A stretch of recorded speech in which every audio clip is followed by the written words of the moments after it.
Good morning, students.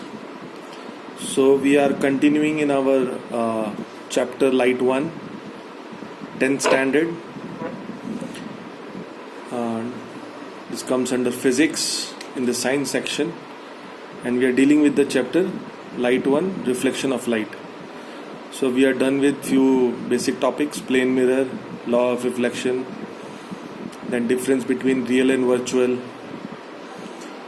Then there are three different types of rays: converging rays, diverging rays, parallel rays. All those things have been already covered, and even I have introduced the topic of concave mirror and convex mirror. So now again those short videos we'll see concave and convex mirror. So today our main topic would be concave and convex. So let's start.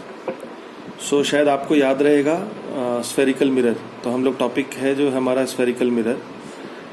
Spherical mirror के अंदर दो हैं, concave and convex. तो आपको याद होगा ये दोनों मिरर एक ही तरीके से बनते हैं. एक सर्कुलर ग्लास स्लैब लेना है. एक सर्कुलर ग्लास स्लैब को अगर मैं कट करूँगा तो ये जो मुझे टुकड़ा मिलेगा, ये छोटू टुकड़ा, इस टुकड़े को मैं कैसा पेंट करता हूँ वो डिसाइड करेगा कॉनकेव या कॉन्वेक्स.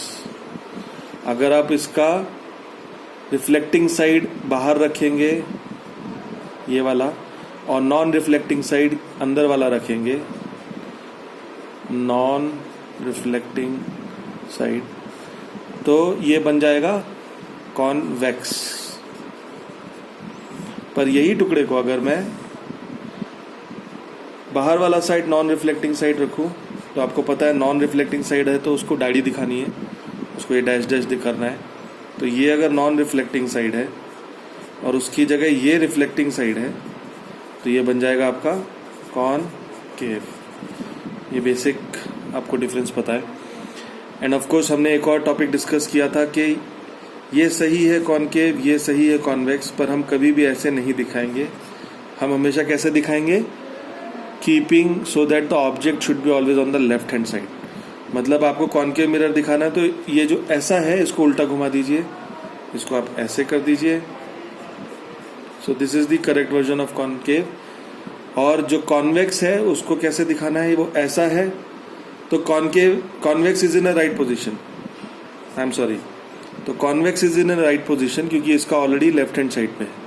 सिर्फ कॉनकेव यहाँ पे उल्टा था, इसमें लेफ्ट हैंड साइड में अगर आप ऑब्जेक्ट रखते तो वो नॉन रिफ्लेक्टिंग साइड को फेस करता. इसके लिए कॉनकेव मिरर को हम उल्टा कर देंगे, और ये राइट पोजीशन है कॉनकेव मिरर की. So object always should be in the left hand side.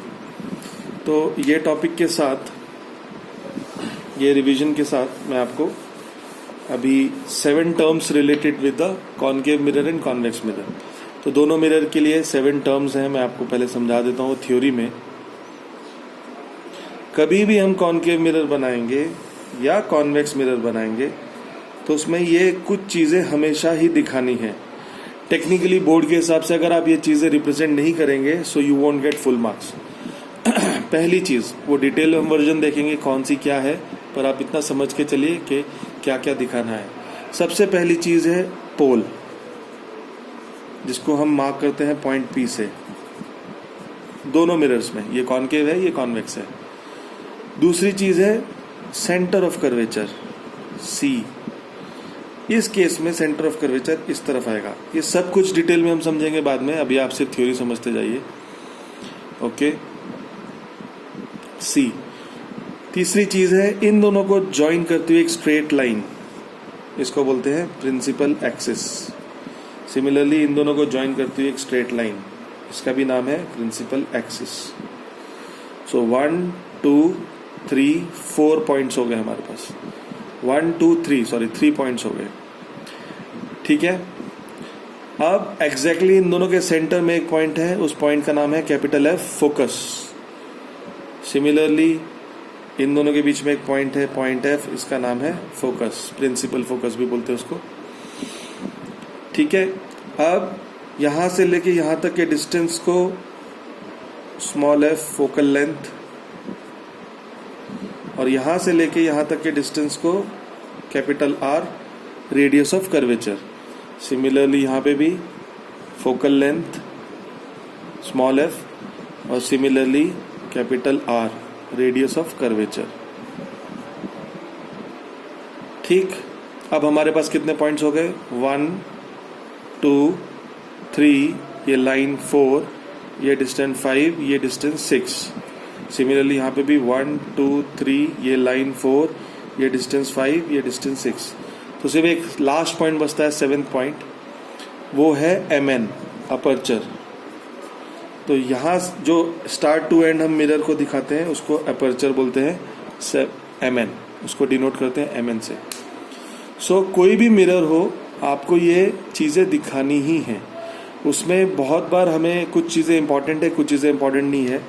तो मैं आपको बता दूं, आपको जो चीज़ें इंपॉर्टेंट है वो ये है, ये डैश आपको दिखाने ही है, ये MN आपको दिखाना ही है, पॉइंट पोल आपको हमेशा दिखाना है, फोकस दिखाना है, सेंटर ऑफ कर्वेचर दिखाना है। आप रेडियस ऑफ कर्वेचर नहीं दिखाएंगे तो भी चलेगा, क्योंकि जनरली न्यूमेरिकल या रे डायग्राम वाले क्वेश्चंस में वो गिवन में रहता है, या फिर उसको दिखाने की जरूरत नहीं है, वो ऑब्वियस है। वैसे ही फोकल लेंथ को भी नहीं दिखाएंगे तो चलेगा। प्रिंसिपल एक्सिस तो बहुत ही ज़्यादा इंपॉर्टेंट है, मस्ट है, ये तो दिखाना ही है, पर आप ये नाम नहीं लिखेंगे तो भी चलेगा, ऐसा नाम लिखने की ज़रूरत नहीं है। सिमिलरली यही चीज़ मैं इधर अगर दिमाग करूँ, आपको ये नॉन रिफ्लेक्टिंग साइड के ये शेड्स तो दिखाने ही है। ये दो दाढ़ी हम जिसको हिंदी में बोल रहे हैं, ऐसे ऐसे डैश डैश डैश, सबसे इम्पॉर्टेंट है। अपर्चर दिखाना ही है, पॉइंट पोल को दिखाना ही है, पॉइंट फोकस को दिखाना ही है, पॉइंट C को दिखाना ही है, इनमें कोई डाउट नहीं है। और प्रिंसिपल एक्सिस भी बहुत इंपॉर्टेंट है, दिखाना ही है। इसको नहीं लिखेंगे तो भी चलेगा, इसको नहीं लिखा तो भी चलेगा, ऐसा लिखते नहीं हम लोग प्रिंसिपल एक्सिस, पर एक लाइन स्ट्रेट दिखानी चाहिए। तो ये इतना हमें दिखाना ही है। इन्हीं चीज़ों को हम बोलते हैं 7 terms, 7 terms of spherical mirrors. तो स्फेरिकल मिरर के 7 टर्म है, ये कॉनकेव के लिए हो गए और ये कॉन्वेक्स के लिए। अब ये टर्म्स क्या हैं और इनका डिटेल वर्जन मैं आपको नेक्स्ट वीडियो में बताऊंगा, क्योंकि ये वीडियो ऑलरेडी 7.5 मिनट्स का हो चुका है। तो एक बेसिक डिफरेंस दोनों के बीच में देखिए, इसमें आपका F और C लेफ्ट हैंड साइड में है, जबकि इसमें आपका F और C राइट हैंड साइड में है। ये रिफ्लेक्टिंग साइड है, ये नॉन रिफ्लेक्टिंग साइड है। तो कॉन्वेक्स और कॉनकेव में सबसे मेजर डिफरेंस यही है।